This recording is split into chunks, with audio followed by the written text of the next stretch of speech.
Hey guys, we're gonna do a quick Q&A video today. I get a ton of comments and questions on our posts and videos, and I'm not able to answer as many as I would like to.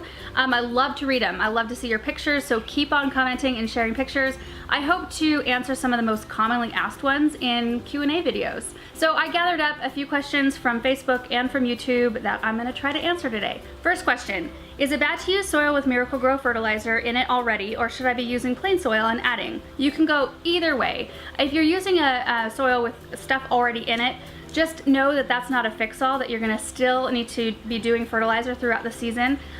Even if you add stuff in the beginning, like slow-release fertilizer, I do that on a lot of my containers, and I still come in with the water-soluble stuff, and I do that about once a week, and my stuff looks awesome. Second question. You will think I'm nuts, but I have to ask you a question. We have several healthy hydrangeas whose foliage is green and beautiful every season. However, they do not bloom. I've tried everything, hydrangea-specific fertilizer, you name it. All our other plants grow profusely every year except the hydrangeas. It's a gardening joke of our family. Any thoughts? Soil's good, sun is perfect just till 1 p.m. We give up. Number one, have you done an actual soil test? You want to check where the soil pH is at before you move on to something else. Hydrangeas like it really acidic, so you want to make sure that you've added in some good acidic compost, acidic based fertilizer, sulfur, whatever you need to do to get that pH down. I have to add a ton of stuff in my area because we have such alkaline soil that I'm used to that problem. So may not be your problem. The second thing is light. Hydrangeas do need a block of sunlight, usually morning light, to bloom. Sounds like yours are getting that, so it's probably not that. The third thing is pruning. There are several different categories of hydrangeas that all need to be pruned at different times of the year in order to perform the best. If you prune at the wrong time of the year, you might be cutting the blooms off. So in the description or the comment down below, I will include a link to a really helpful flowchart guide.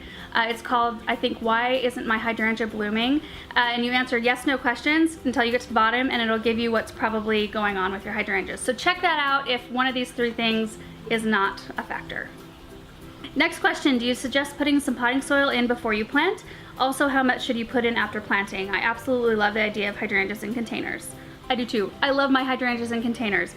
So what I do is, it depends totally on the size of container you have, but you want your root ball to end up an inch or two below the lip of the pot. So however much soil you need to put in that container to get your root ball up that high, that's what you want. And then after you put your root ball in, you want to pack it in really tight around with nice good potting soil so that there's no air pocket. In the video where I planted the hydrangeas, we edited out a little bit too much of the video of me actually putting in more soil after I put the hydrangea in the container, and we got that question a lot. So I always add more soil in, and we will try to make sure that makes it into the videos from now on. The next question was from YouTube on our garden tour video of the last house. Somebody asked, how many times have you moved to a new house? Since we started doing YouTube videos, this is the first move we have made, and I hope it's the last move because I love our new house.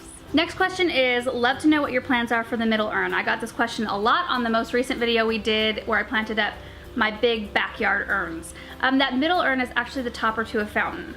So the fountain wasn't on yet, you couldn't see any water, but it's kind of a weird design because that urn is open, like I could plant in it just like the other two, but it drains right into the fountain reservoir, so I can't really plant it because it would put little particles in the water that would plug the pump up. So if anybody has any ideas how I can solve that so I can actually plant in it, that would be great. Are you originally Southern? Nope, not Southern. We actually live in Eastern Oregon. I don't think I say that very often, but not the Oregon that you probably think. You probably think like foresty, coastal, nice and rainy and cool. We are the complete opposite. We are high desert, 110 in the summer, -20 in the winter, snakes, just like dry. It's really dry heat, so I guess it's better than being humid. We're actually only about an hour away from Boise, Idaho, so we're right on the border of Oregon and Idaho to give you kind of an idea. How is your hanging tomato plant with the basil doing? It's doing really, really good. I think there's 3 tomatoes on it. You wanna see? Okay, it's super bright and hot over here. I don't know how this is gonna look, but there are actually 5 tomatoes on my plant so far. It's looking really good. 1, 2, 3, 4, and 5. Looking so good, and basil's doing great. So far, so good. I'm really happy with how it's doing. Last question, can you grow a clematis in a container? Absolutely. You can grow whatever you want in containers. You may need to make some adjustments. There may be a little bit more of a learning curve, but you can absolutely do it. If somebody says you can't, just prove them wrong. That's what's fun about gardening. That's it, you guys. Thanks so much for watching, and we'll see you in the next video. Bye.